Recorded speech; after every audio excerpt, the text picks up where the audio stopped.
So I actually want to start getting ready in September for a January show. Welcome to the Buns and Thighs podcast, where we talk about fitness, health, and everything else. We help you move past all the marketing schemes, hacks, and Instagram trainers out there so that you can learn how to truly be fit. I'm a corrective exercise specialist, and I own PT&C Gym in Colorado Springs, Colorado. I help people reduce and eliminate chronic pain while also losing fat and gaining muscle. I bring into the show other personal trainers and clients who want to discuss topics that you will definitely want to hear about. If you want to learn how to get fit, listen to the show, and thank you for tuning in. Welcome to the Buns and Thighs podcast. My name is Timothy Hilly. I'm your host and the owner of PT&C Gym, personal trainer, and company in Colorado Springs, Colorado. With me today, I have Paul Blackburn. He is the owner of Burn Academy, theburnacademy.com. He's a bodybuilder, personal trainer, and a pretty good friend of mine. So, let's see what we have to say. Yeah. Okay, let's see. Let me go to my library. No, come on. Okay. All right, let me see here.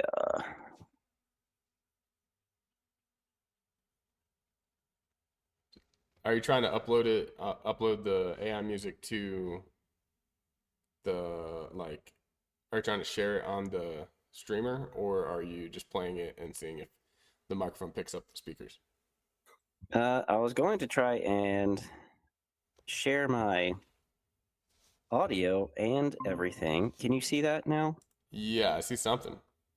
Oh, there Coming we go. up? Yeah. All right. Okay. So let's go to my library.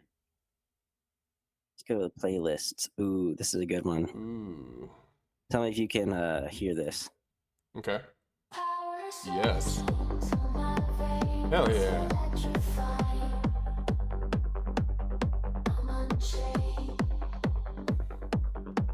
This is great.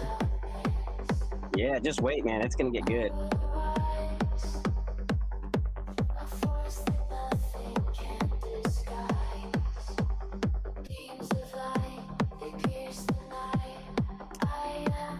Just gonna sit back and listen.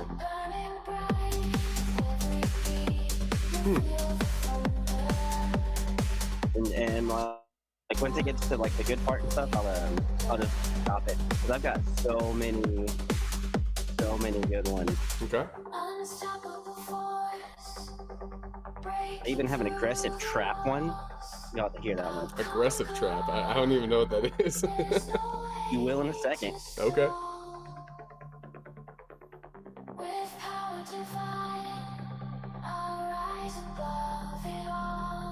Yo, come on. Watch the heavens fall.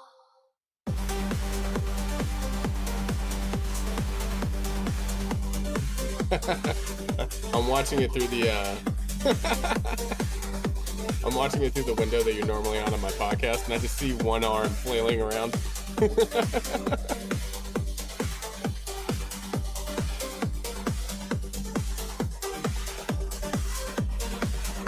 Oh yeah.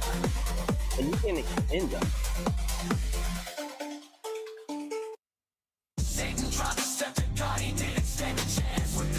A DJ's life for like parties and shit has gotten so much easier. Really? Yeah, they just make this and then they play it.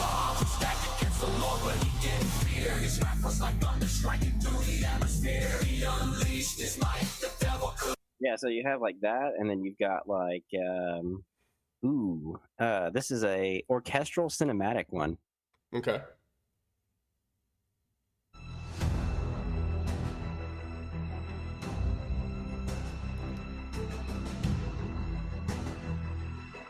I think we found the one for the podcast. Oh yeah, dude, you could do like an upbeat cinematic. You could do epic orchestral cinematic stuff. Do slow.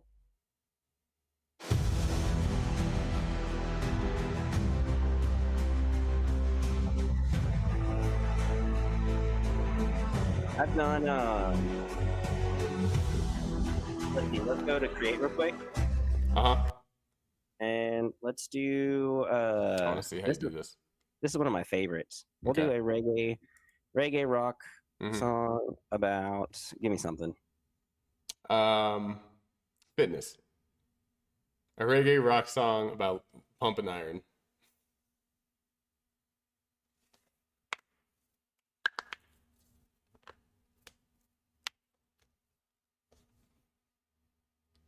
How long does it take to usually generate? About less than a minute. Okay. So it's already basically done. It's just got to finish up real quick, and then boom. Wake up in the morning, feeling kinda weak. Got no motivation, gotta find my peak. Here's the I lyric. throw on my running shoes, tie 'em up tight. Gonna work it out, gotta feel alright, feel alright. Feeling the rhythm as I start to move, sweating out my worries. Got nothing to lose, from the yoga mat to the weight machine. Gonna push myself, gotta find my dream. Pumping up the volume, feeling that bass. Reggae rock is pumping all over the place. Lifting up the weights, feeling strong inside. Every muscle screaming, but I won't hide. This is like reggae dubstep slightly.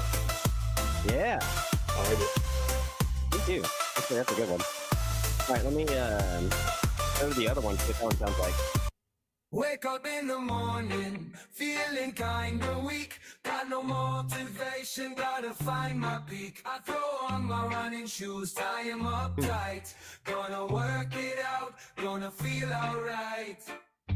Feeling the rhythm as I start to move. Sweating out my worries, got nothing to lose. From the yoga mat to the weight machine. Gonna push myself, gotta find my dream. I like that one too. Yeah. So we should yeah. make this part of the podcast where we just do a topic or whatever. Let's actually. Hey, here's an idea. We literally just type in the topics for the podcast and we make that the song for the when we just play it like this. I don't know if you know this, but I've already started the podcast. Oh no, yeah, that's fine. Yeah, That's cool. so all of us have been part of it. Yeah. But yeah, we should just pull this up and be like, all right, so we're talking about this, and this today, and here is the theme song for today, and we just go and listen to it. Yeah, man. What I would say is get like a small subscription, count it as a business expense, and then just make your music every single day for the theme song. I like it. And you can claim it off your taxes, do all that good stuff because you're using it for work. Well, shoot. This is already a segment of the podcast now. So let's do this every single podcast. Let's see. Let's put in the topic for the day's podcast and just jam out for a second. And yeah, I like it. I'm down. People, I mean, so you can kind of hear in the voice that it's not real. Like it just sounds almost like TI in a way, like auto-tuned and like with a small weird echo. Imagine what it's going to sound like in a year from now. Right. Like these things are going to be indistinguishable. And like you literally just type it in for like 2 seconds. So reggae song about fitness, or you can let's do a just one last one. We could do a trap song. Let's do gangster rap. Do gangster rap about the different types of splits for workouts. About different workout splits. Let's try that. It's probably going to be like literal and be like, you can split your legs all the way 180 degrees. For real. Yeah, see, it takes like no time at all, less than a minute, really. How'd you find this? So I was listening to a podcast for Timcast, Oh, okay. and they made some really good songs. Even you can even do some instrumentals. So like just while we're waiting, here's like one of them. It's like this is almost like the Matrix style, like. Whenever it's playing, you're muffled, by the way. I don't know if you know that.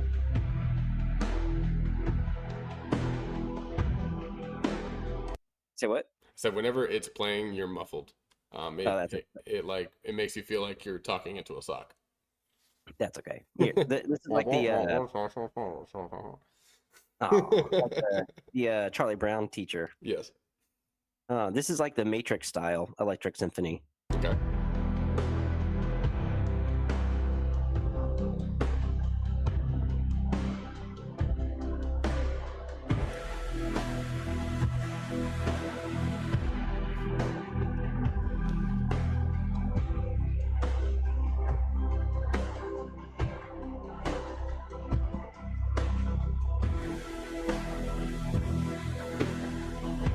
I just imagine them in the one of those like clubs they were in the Matrix, and that's doing all the green lights And their leather jackets and shades for no reason.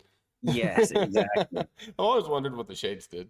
I'm like, why is every single time they're like pitch black tinted shades and they're inside this dark, wet, dinky meeting spot and just like, I can't see you, but I know you're there because of the Matrix.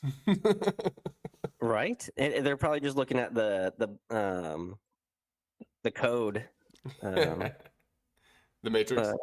Yeah. Step into my gym, I'm all about that power.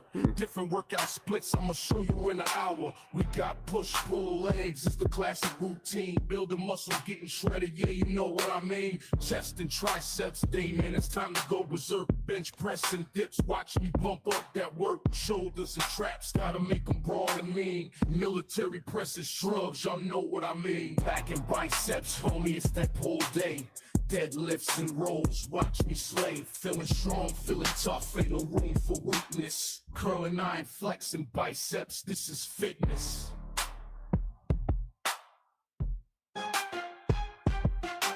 right, let's see what this one is. Yo, step into my gym, I'm all about that power. Different workout splits, I'ma show you in an hour. We got push, pull legs, it's the classic routine. Building muscle, getting shredded, yeah, you know what I mean. Chest and triceps day, man, it's time to go berserk. Bench press and dips, watch me bump up that work. Shoulders and traps, gotta make them broad and mean. Military presses, shrug, y'all know what I mean. We're gonna win an Emmy. Back and biceps, homie, Right? Full day, deadlifts and rows, watch me slay. Feeling strong, feeling tough, ain't no room for weakness. Curling iron, flexing biceps, this is fitness. This is 2 minutes, so the rest of it's going to be just awesome music, I'm sure.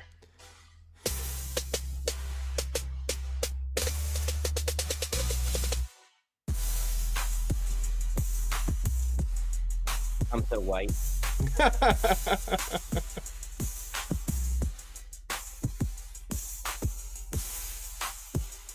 Yeah. I like it. Yeah, I think we should definitely do it. Yeah, I'm definitely locked in on wanting to do a theme song for every podcast. This is really cool, and I'm probably going to use it for other things too. Like so a little bit of an update. I just got an editor, for my stream, my Twitch stream. So there is a dude in India who wants to edit my videos for free. Okay. And he wants a 10% cut on future revenue for YouTube. And so he wants to he's going to work hard to make my content like basically viewable and make it look good and everything. And I don't have to pay him anything until I make money. You know what I mean? Nice. He'll actually be making more money in the future because of it, if it pans out the way he thinks it will.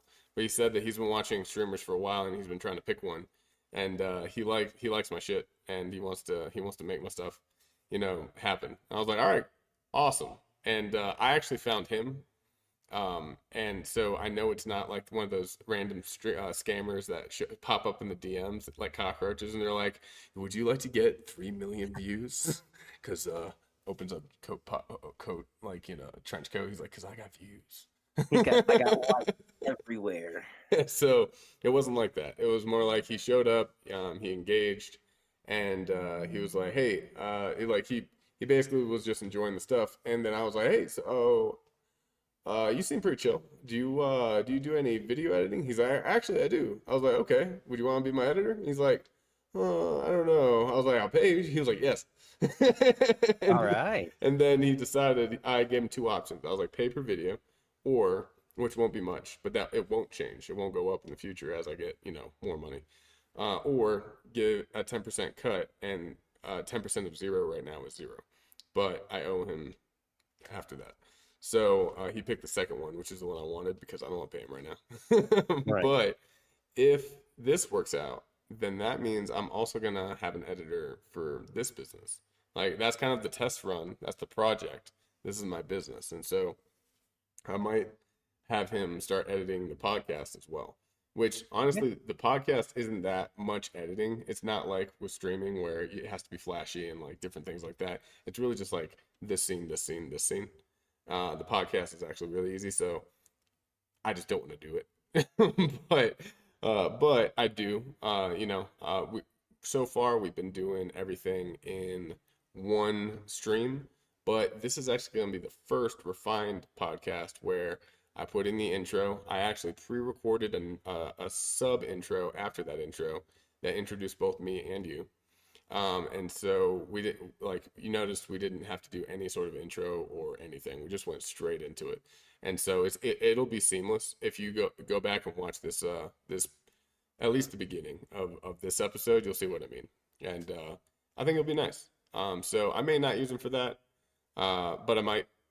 It just depends because it doesn't really require that much prowess to edit the podcast. It really doesn't. Okay. So yeah. So otherwise, since we're live, what have you been up to? Let me readjust you here. I Let's see. adjusted you Oh, my bad. for all that. No. There we go. All right, you're back. All All right. right. So Your face is yeah. huge. Hold on. All right, go Let's see. ahead. What have I been do? I've been changing up my workout routine to Okay. add more pauses and go a little slower. Okay. I've done that for all of my clients, and they are way more sore, as am I. Okay. And focusing more on the squeeze, the eccentric motion, a little on the concentric motion because that wears you down way quicker. And let's see, still doing some drone business stuff, getting some real estate, commercial real estate filmed. And I forgot to get that repaired today. Yeah, there was a little tree branch that hit the drone, so I need to Oh no. go fix that gimbal. Yeah, so I need to message him today and be like, "Oops, I forgot. I'll have to do that on Friday." Okay. The food prep test is going very well. People are liking the food, and so I'm getting closer to making that official and going the whole route with the commercial kitchen and all that. There's a dude behind my gym who owns a restaurant, and he's only open from 11 to 2, and he wants me to train his son. And so I'm gonna see if he wants to do a little tradesies to Ooh, where yeah, I train his son for free, and then he lets me cook in his kitchen because he's already got the commercial grade and all that. So that'll actually cut out half of my hassle. And business has been booming, dude. Like we got since our last podcast, I think I've gained like 4 new clients. I've gotten a new trainer. His name is Nathan, and he's a bodybuilder, on stage, competitive, and all that. And I've gotten him 1 new client as of right now, and I'm working on a second one. And he is. We're gonna see if he works out. I do believe he will, but when it comes to my business, I'm very careful. So he was definitely the right fit, and now I'm just gonna keep. I'm not gonna get another trainer until I'm solid about him, and then we'll be good. But that's kind of the updates on the gym. We basically just expanding different pathways for it, and that's about it. We got a new trainer, and clients are coming in, and no clients are leaving. So that's success. really nice to hear, especially with personal training. Like people say that with personal training, attrition is expected, and I planned that way where attrition was expected. That's why I've been so gung ho about acquiring or acquisition. But no one's left, and so that's how I got to the point where I'm like, I don't want any more clients, so I need to get another trainer. Yeah, that's awesome. Yeah, I saw that he was an OCB competitor, so that was awesome, man. To get one of the natural guys because you have Yes. to work harder. What's OCB? So OCB is the Organization of Competitive Bodybuilding, Okay. and it's the Naturals organization that I competed in and won in 2019, and Okay. then competed again in 2018, I guess December of 2018, and then 2019 tried my first pro and got top 5, so that's not too bad. Nice. If he Yeah. does work out, he might show up on the podcast, even though he's a bodybuilder as well, and so are you. I'm like he might pop in and say, hey, just because he's part of the, becoming part of the team, even though he's a contract trainer. He is becoming part of the team, and so you might get a chance to meet him. Yeah, I I highly encourage new people to it gets them invested in your business and what you're doing. I've done the same thing, at least with the Discord and the YouTube channel. A lot of people who have come in and started donating $25 again, $25 monthly. I've gotten them more involved in being on the Star Wars podcast and stuff that I've been doing, and it's going well, man. So yeah, That's get them involved. that's actually the route that I'm going with my Twitch stream. Sorry. Is whenever I find somebody that engages a lot, I try to give them a job. Like there's this one guy, his nickname is Scoobs. He basically I turned him into a mod. Like if he is gonna be there and he's gonna be like enjoying himself and then wants to play with us and all that, I give him a job. And so the second guy, we're codenaming him Felix because we want to make him anonymous. Okay. The Felix the editor is I gave him the job as the editor, and so I'm trying to give everyone like things to do so that they feel involved and not just feel involved, but they are involved, and Hmm. they're part of my growth. And so yeah, that's definitely an effective strategy. So Yes, it's awesome. so what did you want to talk about today? Talk about splits because there are many different splits, and there is not just one that really works. They all work, and then depending on how many days a week you have, you can change your split. So depending on how many days my clients have, I'll either do an upper lower or push pull legs or full body or symmetry splits. That's what I like to call them because you're literally focused on agonist antagonist, and it's easier to say symmetry than agonist antagonist. And for anyone who doesn't know, agonist is the muscle that's working, antagonist is the muscle that is like Stabilizing. the yes, exactly, and it's the opposite. So when you're doing chest, your lats are engaging. So like if you're pushing forward, your lats are stretching. When you pull back, your chest is stretching, your lats are engaged. Shoulders, your shoulders are contracting, your lats are kind of stretched. Now you pull down, you squeeze your trap or squeeze your lats, and then your shoulders are stretching. Buys, your tries are stretching. You work your tries, your buys are stretching, and then legs. You work your quads, your hamstrings are stretching. You work your hamstrings, your quads are stretching, and so you just kind of work both of those muscles in a day. And so that's what I've been doing, and that's like a 4-day split. You could make it a 5-day by doing like what I just said, shoulders, lats, or vertical pulls, push, horizontal pull, push, arms, legs, and then on a 5th day do a full body. And then you could do a push pull legs for 6 days a week or 3 days a week. You can do if you're doing full body and doing 3 days a week, you could do that. If you're doing 4 days, 2 days, you could do upper lower, upper lower. So yeah, there's lots of different ways depending on how many days you have to work out for the most effective strategy because hitting a muscle once a week isn't the most ideal. It'll work and it's okay, depending on how hard you're hitting it. But hitting it twice a week over the course of a few different days is much better because then you're utilizing it, stimulating it, and innervating those muscle fibers more often throughout the week. Gotcha. All right. Which one did you want to start with? I think, well, as our song showed, push pull legs is a it's a good way to start. So push muscles, that's your chest, shoulders, and triceps, and then your pull muscles are your lats and your biceps.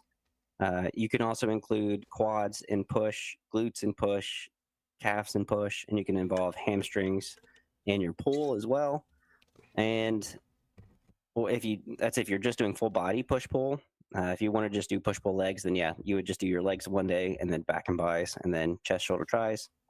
Um, there's another split that I didn't mention. I guess it's chest and tries, back and bis, legs and shoulders. That's another one that a lot of people often do. Hmm. That's good as well. There's also And yeah, the unilateral versus bilateral split, where they do it's kind of a more complex version of kind of combining splits where they do, let's say 2 of the days they do all compound movements, and then another 2 of the days they do all concentrated movements, to where uh, the sides are independent from each other. Like instead of two hands holding the same bar, which is bilateral, there'd be one hand on each object, and each one is independent. So like one day doing the bench press, and then the next day doing dumbbell press, and focusing on different that's kind of like a couple steps up, and that's probably kind of a level that me and you do. But when we're first Mhm. getting started, that's not really something people should be worrying about. But if they ever do get bored, or they're more advanced than listening, and you are hearing all these splits, and you maybe have worked through all of these, try throwing in something a little more depth oriented, where you're focusing on the compound versus the concentrated split, or the bilateral versus the lateral split, or sorry, unilateral. Yeah, and it's even good to split them up because your compounds take so much energy Yeah. and a lot of focus because you want to make sure that your form is correct big time so that you're executing that movement correctly. And then, yeah, so like the accessories or like the lighter days where you're doing unilateral work, that is much better for concentrating on making sure that you're hitting that muscle individually and still feeling. You might not go as heavy, obviously, because with compounds you can go way heavier. You can track that weight a lot easier and progressively overload. With dumbbells, you're going up by 5-10 pounds each time. So yeah, So yeah. let's actually start. Let's start with if you're okay with it. Let's start with the full body, and talk about variations of different full body workouts, and how many days a week it's appropriate, and things like that. The first full body that I start people with, and I usually start people that are lower on the days. Like let's say somebody hires me for 1 day a week, or 2 to even 3 days a week. I usually start them with full body so that we can get a well-rounded stimulation going throughout their entire body, and especially because if they aren't working out outside of our sessions, um, we start with working on the squat. I Especially in like a 1 hour session, split it up into 15 minutes, and 15 minutes per exercise. Do 4 different exercises, and whether they got it down or not, by the end of that 15 minutes, we roll over to the next one, just to make sure that we're working on the entire body instead of fixating on one body group, one grouping for the entire day, and really just like kind of throwing the rest out. Especially, and let's talk about the reasoning behind it too. Um, but with the full body, I would start with squats, and then move over to bench press, and then row, and then after that, weighted sit up.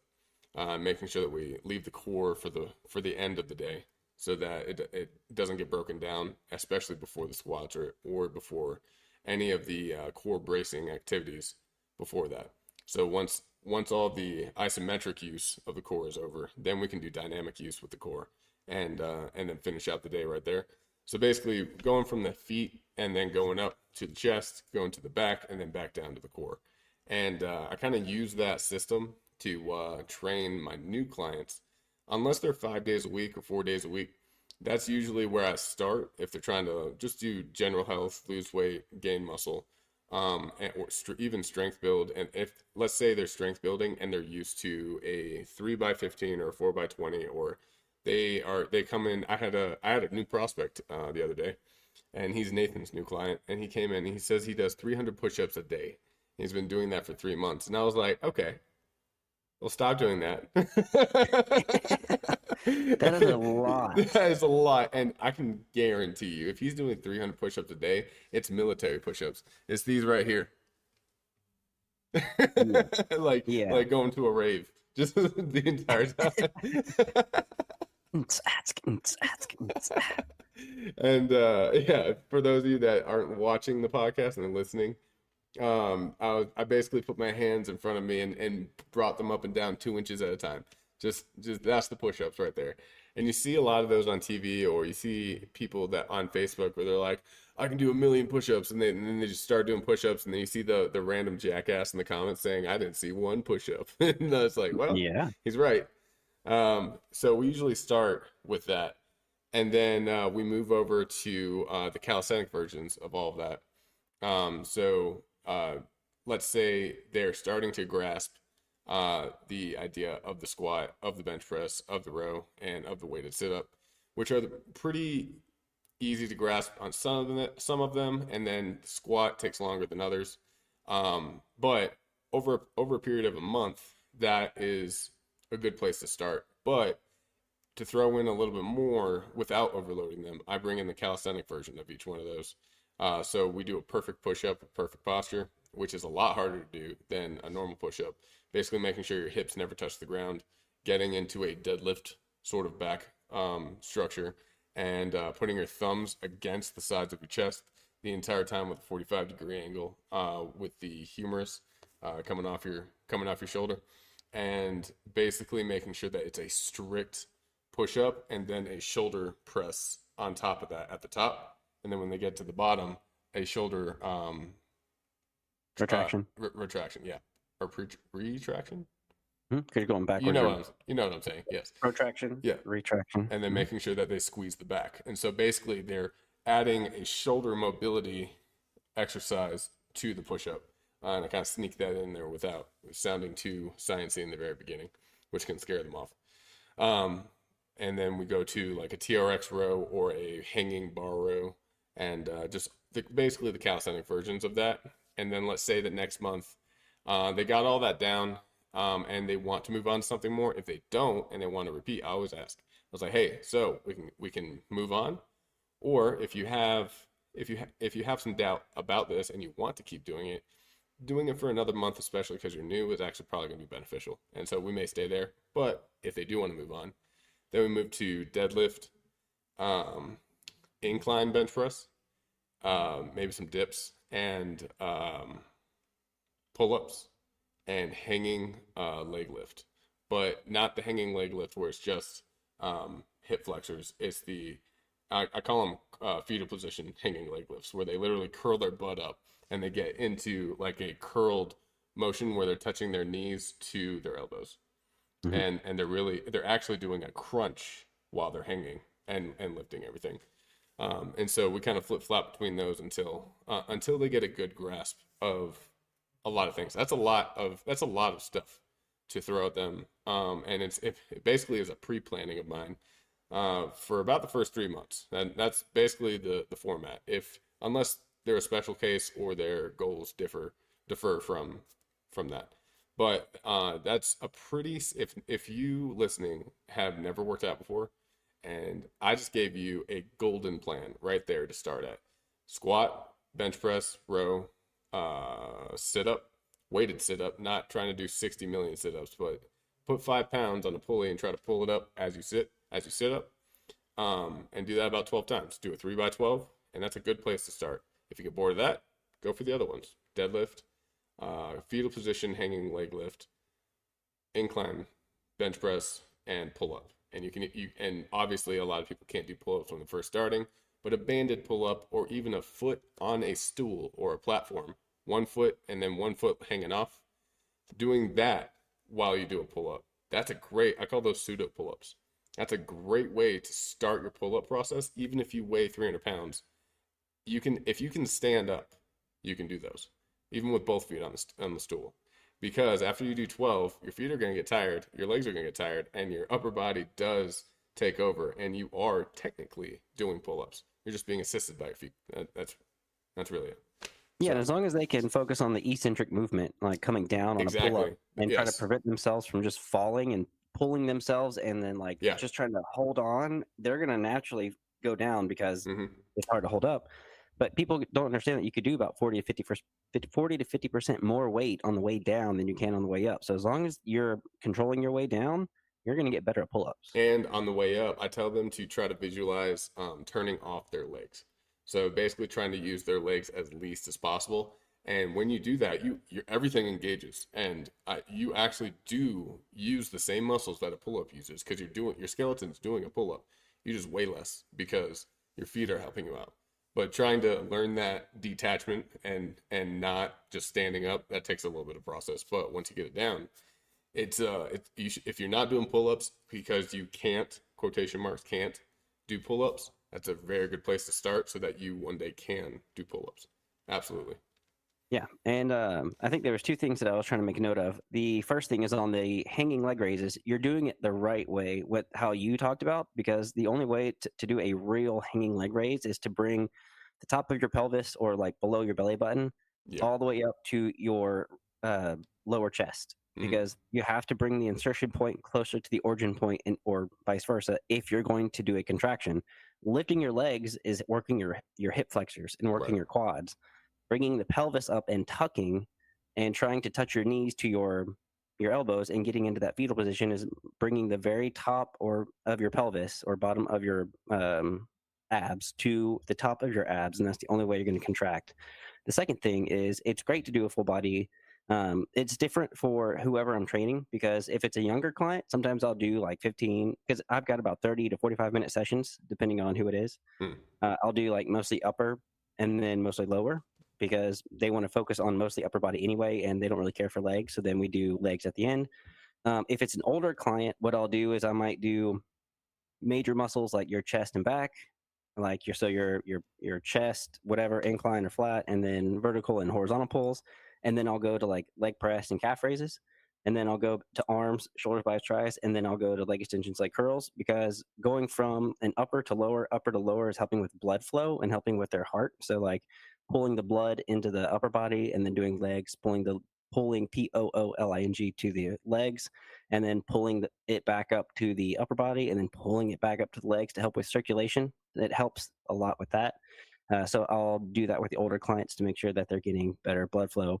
So yeah, that's a good. Even if they do 3 days a week, Monday, Wednesday, Friday, and they don't work out any other time during the week, I'll do. So Uh, you're transitioning into so before what I was talking about, this is for the audience, was a full body split, and are you transitioning into a upper lower split?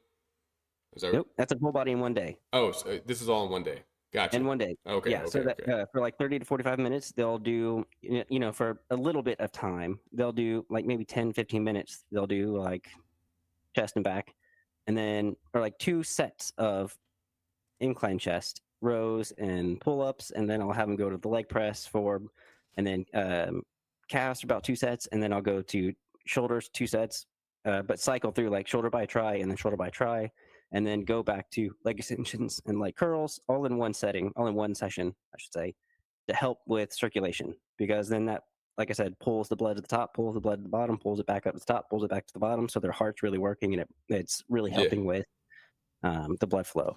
Okay. I like it. Yeah. Sorry for the misunderstanding, by the way. I thought that you were saying that you were doing 30 to 45-minute sessions and then breaking up the upper lower between the different days. So that was my bad. Audience, don't Yeah, get no, confused. no, yeah, you're good. Yeah, if they only have like 3 days a week and they don't work out other than when they're working out with me, I'll do a full body with them sometimes, because that's what they want, and that's how I'll program it that day, is to do like a little bit of upper, a little bit of lower, back up to upper, a little bit of lower, just in one session, so they're getting a good If Felix blood ends flow. up editing this, Felix, make me look cool. Make them forget I said any of that. Cut all that out. Yeah, I probably worded it. I could have worded it better. So No, that was my fault. That is two very good examples of full body. I like what you said about I like the order of the way that you did it, especially for the basically extra heart pumping, blood pooling, and calling for an enhancement in cardiovascular and vasculatory basically systems, because that's gonna force the blood to have to pool in different parts of the body, and vasodilation is gonna have to happen. The heart's gonna have to get bigger, and it basically just focuses on an extra category, which is the vascular system, more defined. By the way, side note for everybody, lifting weights always enhances your heart, your veins, your lungs. Um, but done the way that he just said, it more so will help with blood flow and heart strength. mhm. So, what would be a good example for your split? So, by the way, for the audience that doesn't know what splits are, not for a split, I'm sorry, upper lower split.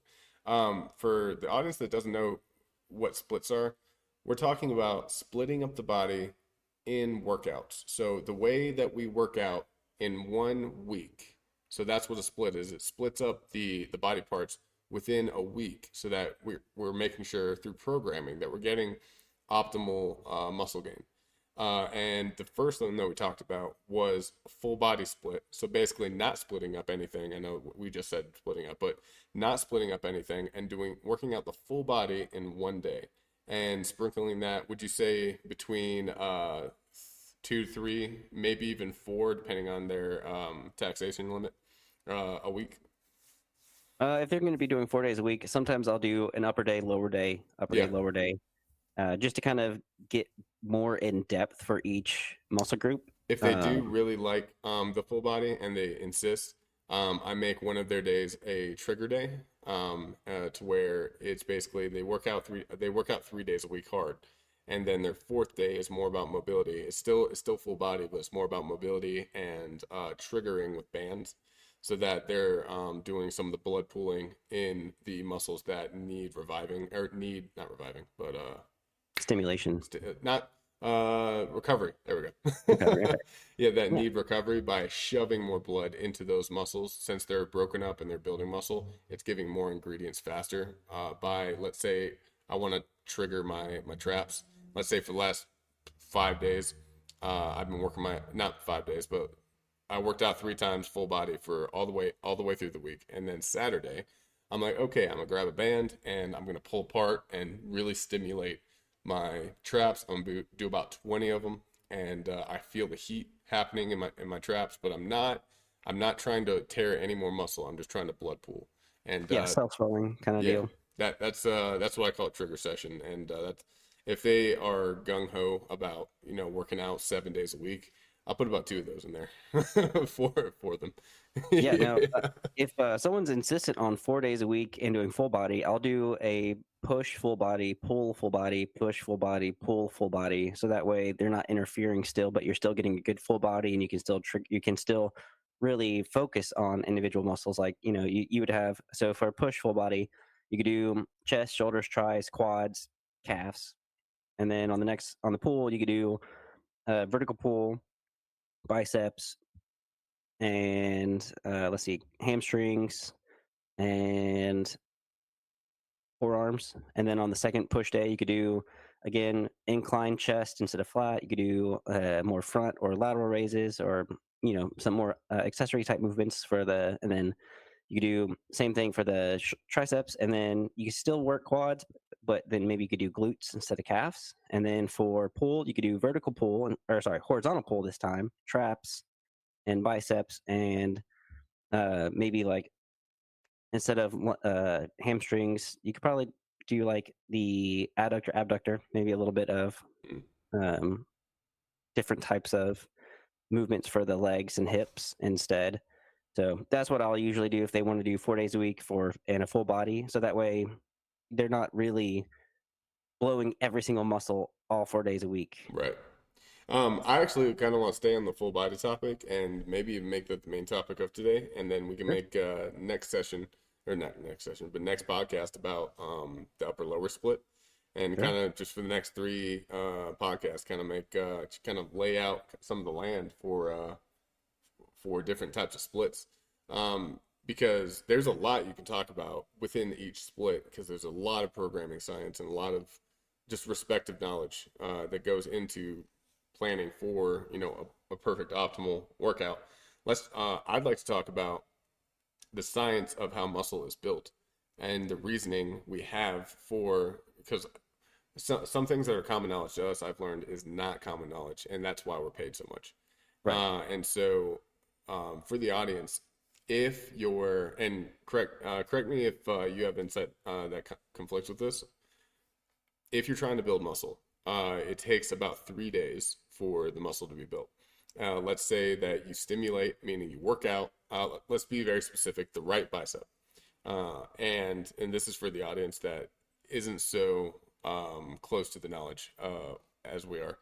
Let's say for the right bicep, we do a bicep curl. We do 3 by 12, and it's nice and hot, and it is all the muscle fiber has been torn, and microtorn. So it's not actually tearing, but it's microfiber tear. And the repair comes in, and basically the CNS, the central nervous system, says, hey, that was a stress. Let's make it not so stressful. It wasn't so stressful that it was a pain signal, but it's a muscle building signal. So next time we do that same action, let's be a little bit stronger so it's not so much of a stress. That's the pseudo and also very scientific part of the muscle building process, is the CNS conversation that happens with you and your body and the environment. And so making that a routinely thing, tells your body, hey, I need strength in my right bicep, because he keeps on going over there, lifting that crap. And it stressed me out, man. And so your body reacts by saying, okay, we obviously need more strength, because we're in a routine, we're in an environment that does require a higher strength caliber than we have right now. So take the protein that he ate, get some of the carbs for the energy, and let's create some more muscle. And over the next 3 days, repair happens. That means over the next 3 days, a couple things happen. One, your metabolism shoots up a little bit, around, I would say, 300 calories extra per day, for creating more muscle. That means that a section, whether it's 300 calories exactly, it varies per person, and it depends on how much you worked out. If you only worked out your right bicep, definitely not 300. If you worked out your entire body, possibly more. But every single day for the next 3 days, your metabolism is higher than it normally would be already, without even doing anything else. Even if you're still just going to Walmart, going to church, going to school, and not working out, you're still burning more than you would have before. That's one of the reasons why muscle building is one of the best investment calorie burners, rather than manually running every single day. If you work out and build muscle, you're already skyrocketing your metabolism because of the extra calorie burn that's passively happening for the next 3 days after your workout. Now, if you were during that 3 days of muscle building, you go and say, hey, I want to work out my right bicep again on either the day after or the second day after, you're going to tear muscle fiber that is trying to heal and add on. And the result will be overtraining. And the result will be that you actually will stop muscle building, and you might actually reverse it. You might lose some muscle, and the CNS will see it as a pain signal, as a, hey, we're not prepared for this. Obviously, it's happening more frequent than we can handle. So instead, we need to create blockers that prevent him from doing this action again, like a strain, like a pseudo pain that happens because your muscle tightens up because it doesn't want to actually do anything anymore because you overused it. All these bad things. You could actually get flu symptoms from overtraining. And so basically, the reason why we're saying that 2 to 3 days a week for full body training is enough. I know out there, and I've been told this by prospects that come in, they're like, I know, and they say it like it's common knowledge. They're like, I know I should be working out 5 to 6 days a week. I'm like, hold the horses there. Like that, you don't have to be working out 5 to 6 days a week to get a good physique. You can work out 2 to 3 days a week as long as it's correct. If it's a correct, well thought out program and you're eating right, you can work out 2 to 3 days a week, more towards the 3 days side, and get a great physique, as long as you're giving your body enough time to create the muscle after you've put in the blueprint order, which is the workout, and feeding it the materials it needs, and recovering for those 2 days after the day that you worked out, then you're fine.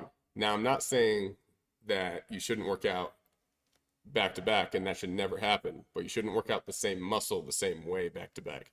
That shouldn't happen, because that's going to interrupt the muscle building that's happening in that right bicep. If I work out my right bicep Monday, I can work out my left bicep Tuesday. And so that's kind of where I'm leading with all this, is that with the full body split programming, 2 to 3 days a week is enough. And that's why when we say 4 days a week, that's the causation for the other split, lower upper, because we can't work out full body 4 days a week because there's not enough days in the week to recover. We can't space them out enough to recover. What's your thoughts on that, Paul? Yeah, so I'm gonna make things a little easy to understand for everybody who feels like I it's hard to apologize if I was comprehend this. confusing. No, it wasn't. I mean, I followed you, and it made me think of something as well.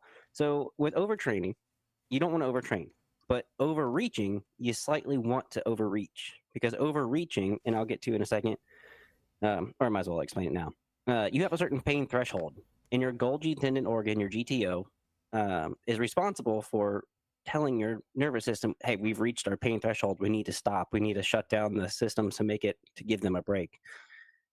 If you push your pain threshold by overreaching a little bit, you will become stronger because once you've pushed your pain threshold to adapt to more, you can eventually lift more, get stronger, and do more.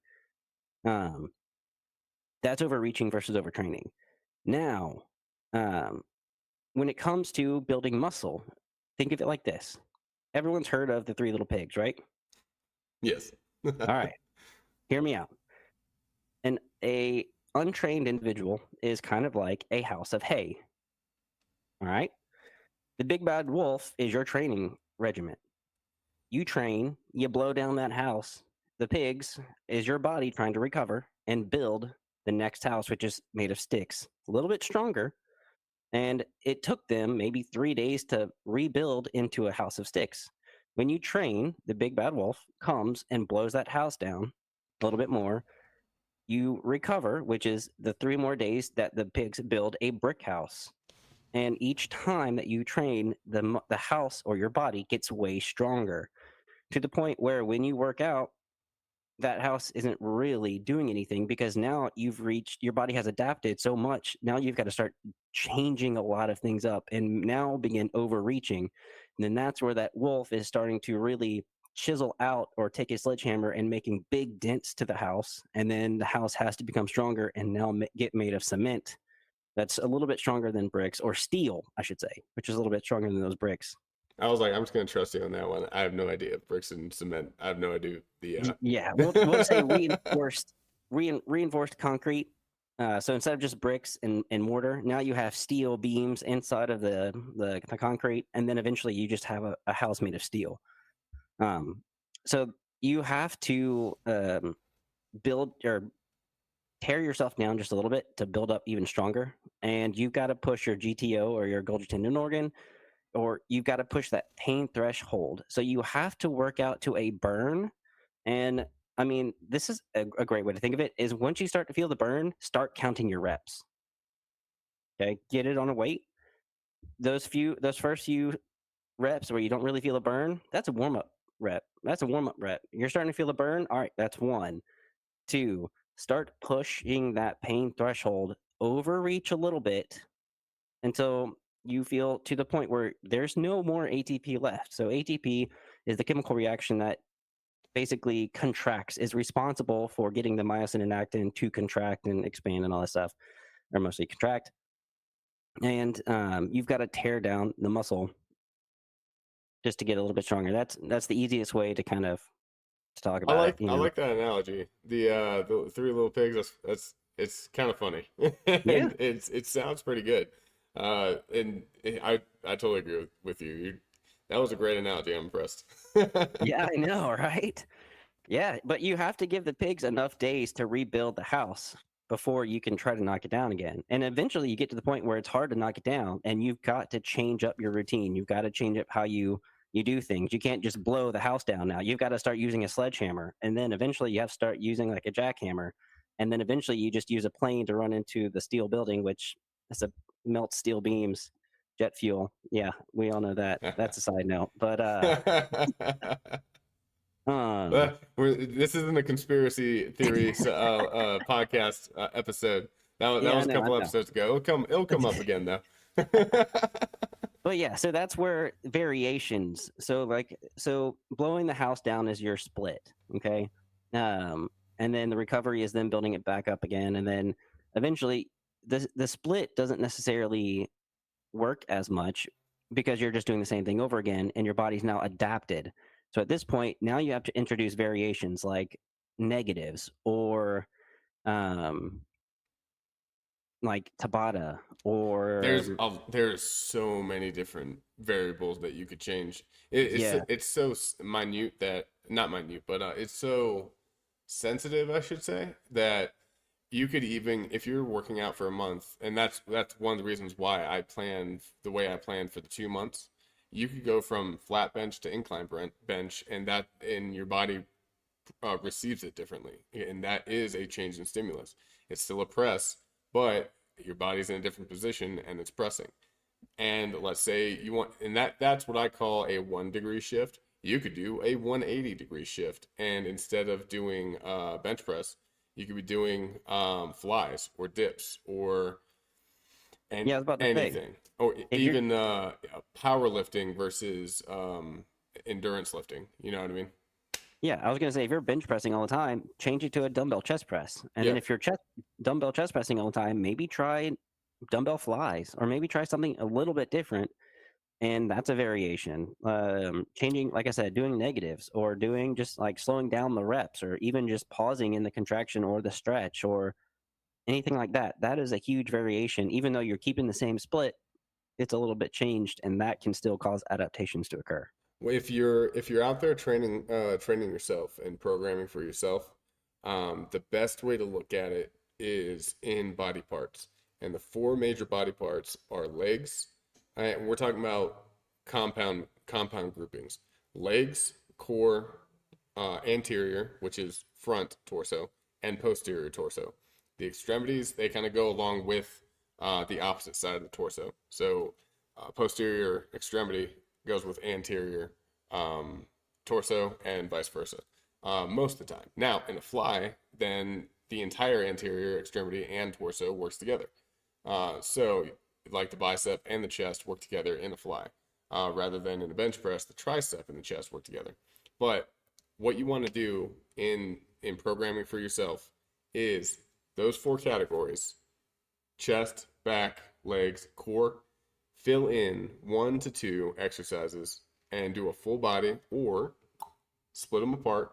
Pick 2 groups per day, group them together back to back, have 1 day break, and then do the same thing over again, back to back, and then have another day break or 2 days. And try to make sure that you're having at least per group 3 days worth or 2 days worth of rest outside of the day that you worked out. So if you work your chest 1 day, you can't work your chest again for another 3 days, including that day. At least 48 hours, yeah. Right, at least 48 hours. And it also highly depends on like a few things: age, um, Diet, genetics. water consumption, or stress, Right. sleep, all that stuff. People recover at different speeds. I recover very quickly. I can recover probably in about a day and a half.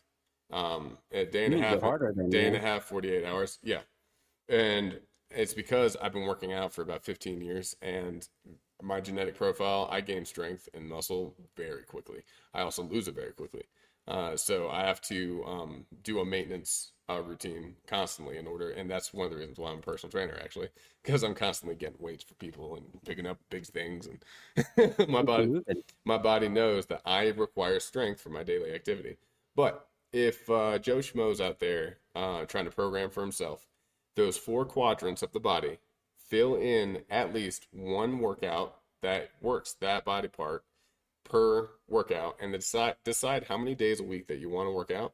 And today we covered full body, so we're saying 2 to 3 days a week is a great split for a full body routine. Let's say Sunday, Sunday, Tuesday, Thursday. Wednesday, Saturday. So Sunday, Wednesday, Saturday, and what'd you say? Sunday, Tuesday, Thursday. Sunday, Tuesday, Thursday. If and because of the 3 days, if there is a day where you can't recover for at least 2 days after that day, then in the middle one, go a little bit lighter and make it more about routine and form and mobility and trigger, and then work your brains work out your brains out for at least 2 of the big days. So that's full body. And if you're trying to create your own program, that's the basic blocks of, and these are two highly professional personal trainers kind of giving you insight on how we develop our programs for our clients. And if you're wanting to buy our programs, because we've convinced you that we know what we're talking about, and we should have by now. Mhm. If we haven't, we're doing something wrong.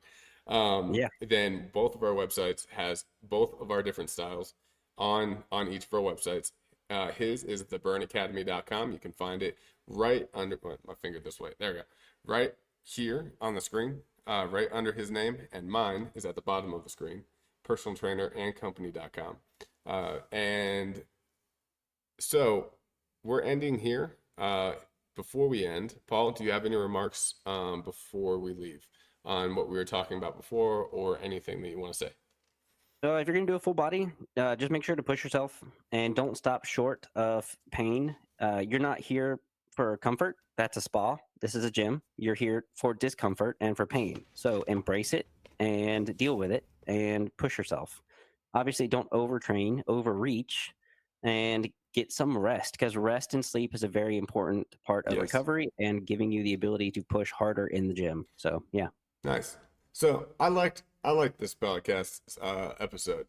Me too. It seemed very relaxed.